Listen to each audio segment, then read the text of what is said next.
Hi, I'm Maureen Calamia, and welcome to Quarantine Feng Shui. Well, I will share some tips with you to help create a little more calm and peace in your home, not only in your home, but within you.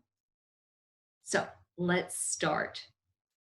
So, very quickly, I am a Feng Shui author, an expert, and teacher for the last 11 years to certify Feng Shui consultants. And I'm really excited to come to you. I live local on Long Island in St. James, and I've contributed to many on and offline media sites, including News 12 and Newsday. So, very excited to chat with you here today. So, as I was mentioning, Feng Shui is about our spaces, but because of everything we've been going through lately, I would love to just bring up a few things that will help you have a little bit more calm during your day, hopefully.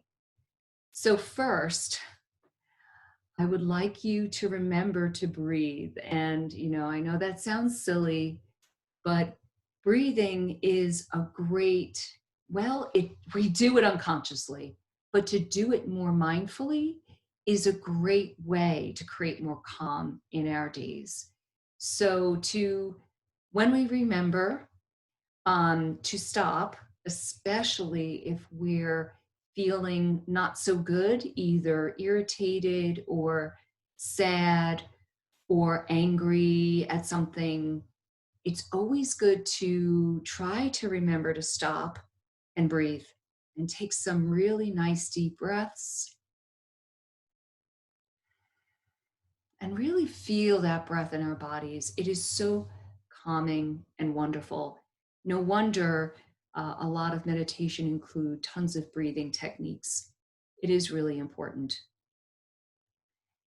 And another thing that breathing does is it reminds us to be present in the moment.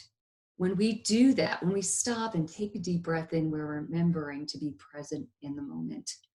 And we feel our bodies, we feel the breath in our nose and going into our bodies, and then exhaling out, we feel the temperature difference between the inhale and exhale.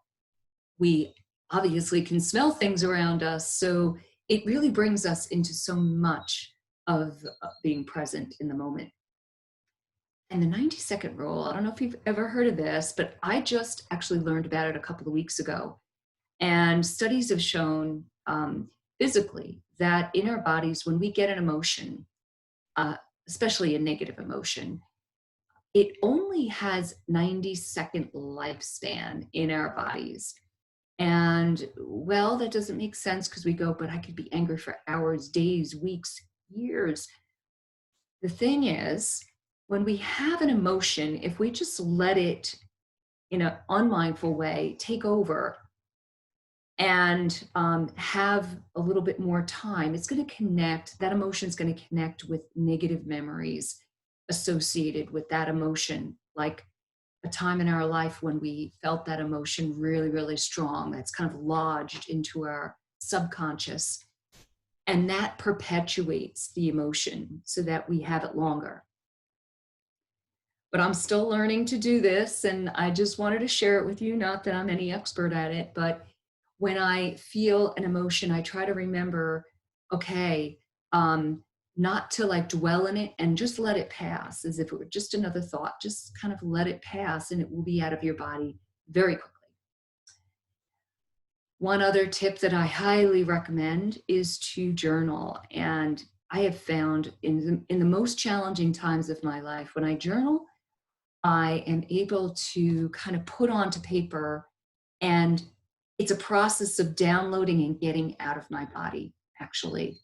Any fear, anxiety, sadness, anger, it just kind of comes out on the page, and it just is a wonderful way to release. So not everybody likes to journal, but perhaps you could try it. And of course, self-care. Self-care is absolutely critical in this time, especially because all of these tips are ways to help raise our level of good feeling and to get all woo-woo about it. It is to raise our vibes, raise our consciousness. And when we do that, we are really giving a positive boost to our immune system. So, everyone knows that the lighter we are, the less heavy, the less negative emotions that we carry throughout the day, the healthier we will be. So, I do kind of feel like there is this energy of raising our immune system so that if we do get exposed to any illness, we are better off than if our immune systems were lower. And I'm not going to say, it's a panacea, but I do very much believe that we can help ourselves by being more mindful and being more present and lifting our energy.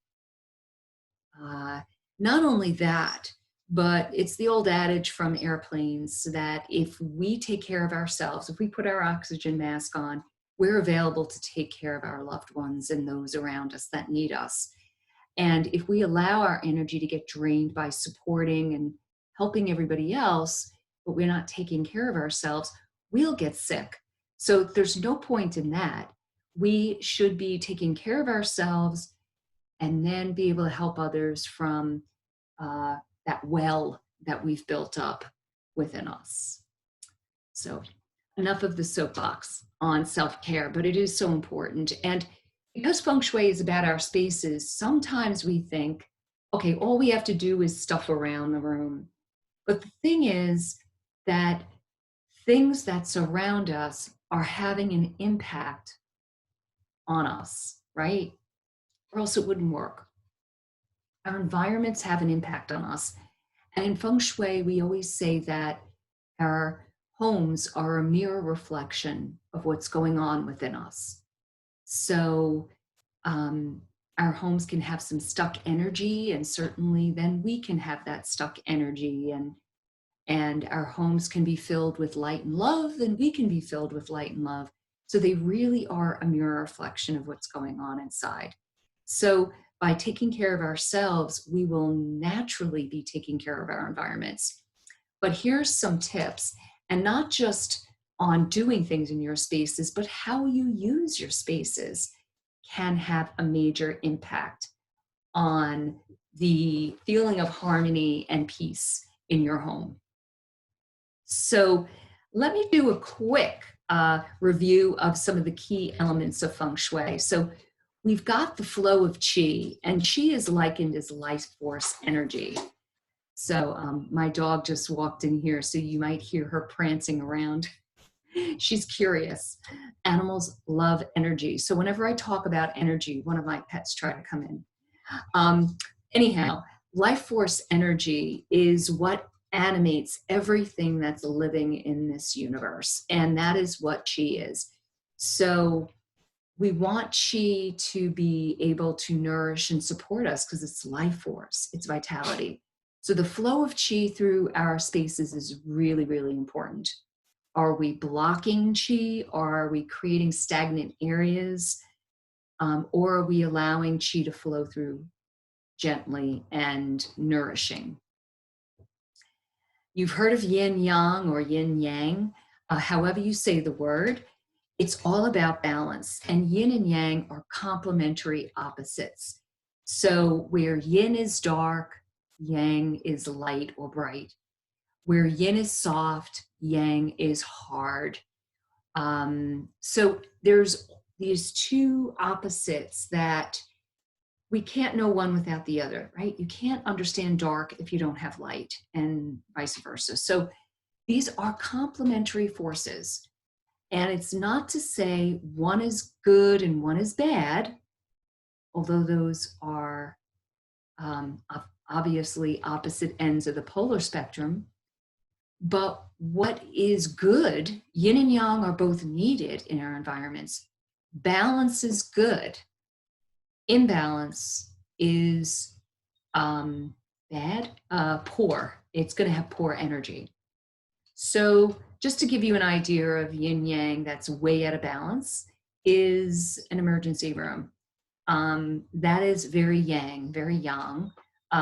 It just has bright lights, hard surfaces, it's loud, it's white and metal. You know, I'm sure you could come up with other adjectives, but that's out of balance. But it's kind of the nature of that space and what it needs to be. So you don't feel comfortable, even if it wasn't a hospital, you wouldn't feel comfortable in that environment. The opposite end, very yin environment, is going to be a place that, think of one of those old stuffy libraries in like an old estate. Think of velvet curtains on all the windows, closing the windows up, big stuffy furniture, bookshelves packed, lined with books, thick carpet, and it's dark, it's quiet. That is very, very yin. And some people wouldn't feel very good in that room either. And some people tell me, oh, I would love to be in that room.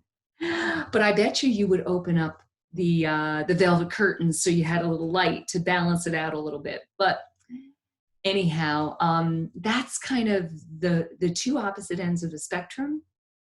We thrive in places that have both yin and yang. So if you looked around your room right now where you are, I bet you would see hard surfaces, soft surfaces, dark colors, light colors, soft material and hard surfaces. Yeah, all the different types, rug and hardwood floor perhaps, wood and maybe stone. You're going to have a variety of, what's the matter, pup? You're going to have a variety of materials and finishes and colors. And so that makes a really nice balance. Then we've got the 5 elements, which I'll go into in a little minute. And I actually have a fourth component, is the Bagua map and placement. So let's just talk about those last two for another minute. So the 5 elements in Feng Shui or Chinese philosophy is wood, fire, earth, metal, and water. And the idea is that everything in the universe has its roots in one of these elements. So the wood element, as it looks like, is trees and vegetation. The fire element is obviously fire. The earth element, yes, soil and stone is earth. Then the metal element is minerals that we mine in the earth. It's also related to the air because there isn't an air element here. But yeah, so it's air, it's breezes, it's natural, fresh air. And then of course, the water element, which is of course all natural bodies of water and fountains and aquariums and stuff like that. So all these elements are related to, I could talk forever about these. I wrote a book on it called Creating Luminous Spaces. But each of these elements are within everything in the universe, including us. So I work a lot with these elements within people because each of these elements have personality attributes. And you have one that's predominant from birth. So I like to evaluate people by their elements to see how to support them best in their environment. So at the end of this, I'll show you how you can get a hold of that quiz. So the other really important tool that we use in Feng Shui is called the Bagua map. Bagua means 8 areas. And you might go, well, Maureen, there's 9. Yeah, I can count. The middle, which is health and self, is traditionally not its separate area. It's really the center where all these areas collide, they come together. But in different schools of Feng Shui, we look at it as 9 separate areas, just to make it a little easier to apply to floor plans. So I belong to the more westernized school of Feng Shui called BTB, and I'll show you how now, just very briefly, how you would lay this over your home. just to kind of give you a little tool to look at. But as you'll notice here, this solid line with 3 arrows, this basically, you could take, say, if you live in a Cape Cod, okay? Cape Cods are square-ish, rectangular-ish buildings, very simple. Usually the front door is in the middle of the front of the house. So it would be here. And you would come in and you would have the back left corner is called wealth and abundance. The back right corner is romance and relationship. The back in the middle is called fame and recognition. And then the center of your house, as I kind of said before, the center is where everything kind of comes together. And that is related to health and self. And it's also said to relate to harmony. So I always like to tell clients, take a look at the center of your home. What is going on there? What would be kind of the metaphor for what you find there? Does it feel chaotic? Does it feel stagnant? Like, is there a closet that's jam-packed full of clutter in the center of your home? Is there a bathroom there? Are there stairs there? So whatever the energy is, you can kind of counterbalance it using yin-yang kind of idea. But we'll have to get into that in another class. So you can look at your home, laying the Bagua map. So these 3 areas of the Bagua are in the front of your home, the front part of your home, shall I say, then the second section of your home in the middle, and then the back. And you can also lay this onto any room from the door in the room. So say you're standing in the door of your bedroom, and say the door's here and there's a wall and this is your room. And, straight ahead then would be romance, and all the way to the left in the corner would be wealth and abundance, and so on.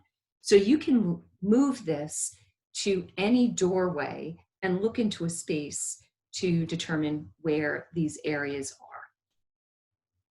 So just wanted to give you a little bit of information on that, because it can be really a fun thing to kind of figure out what areas you want to enhance, or what areas you might want to work on next if you have this extra time on your hands to do things in your home. And you might find out that, yes, that room full of clutter is in our wealth and abundance corner.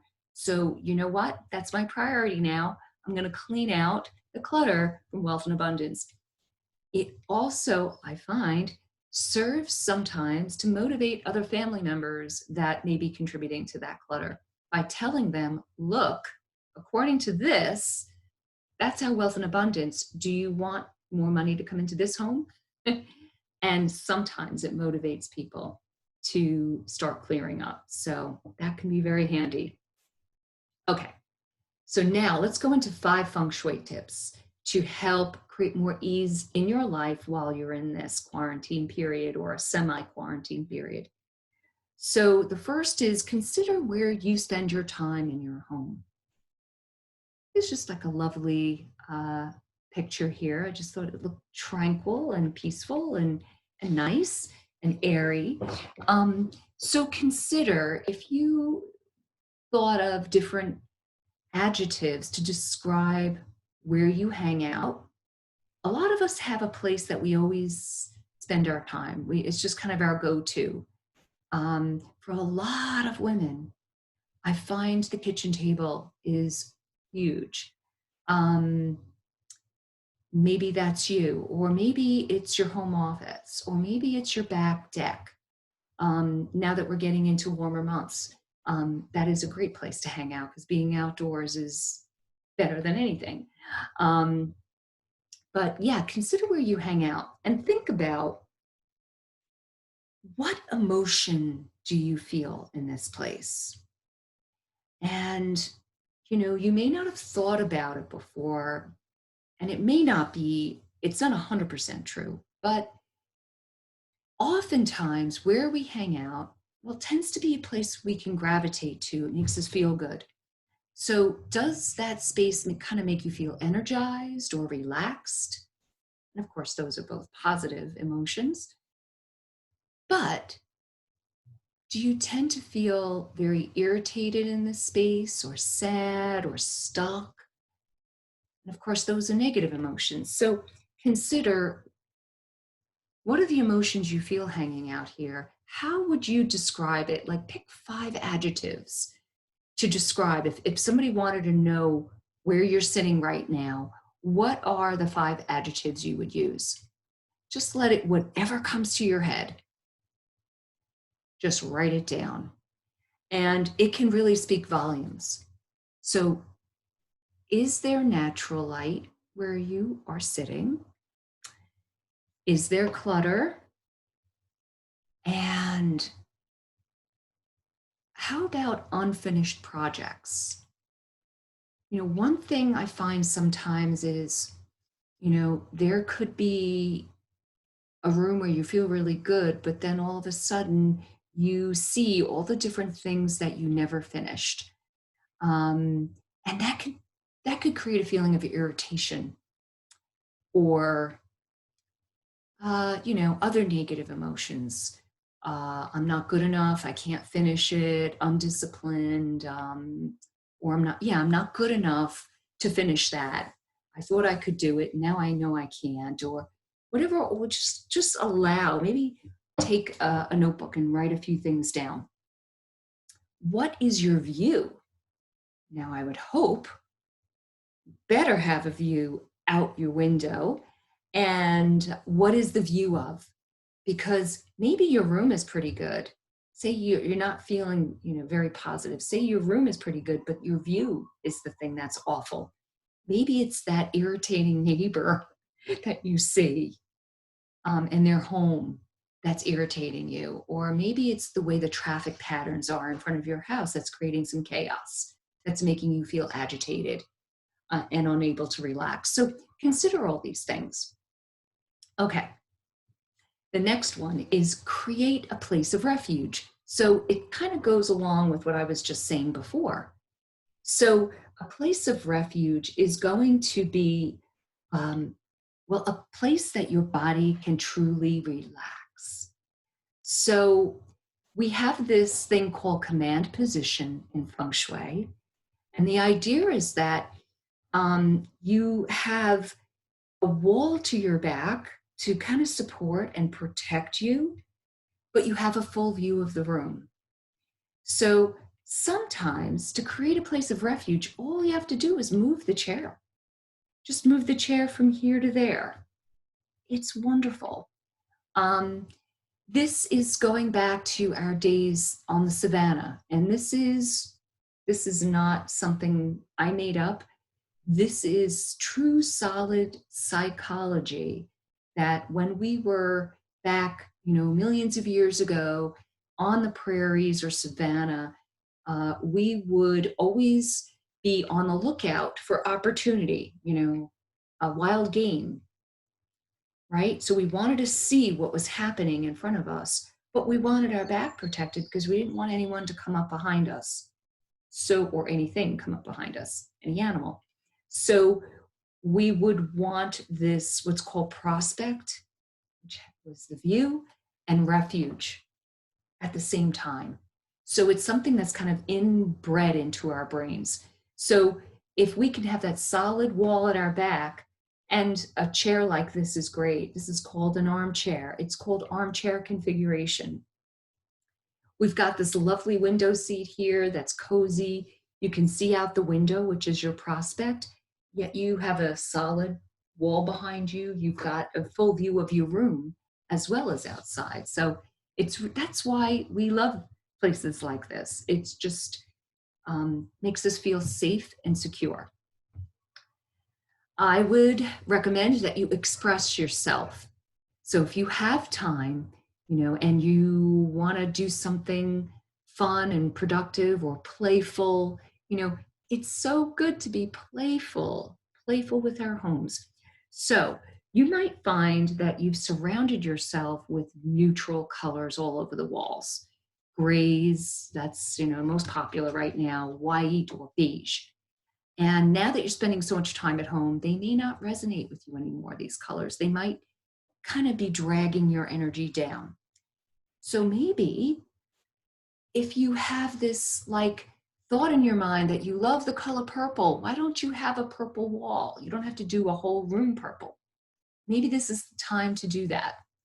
I'm thinking right now with this new room that I've taken over in my home to actually do coral on the walls. I think it would look fabulous. Fire energy, so coral. Hopefully I'll do another one of these and I'll have coral walls. But express yourself.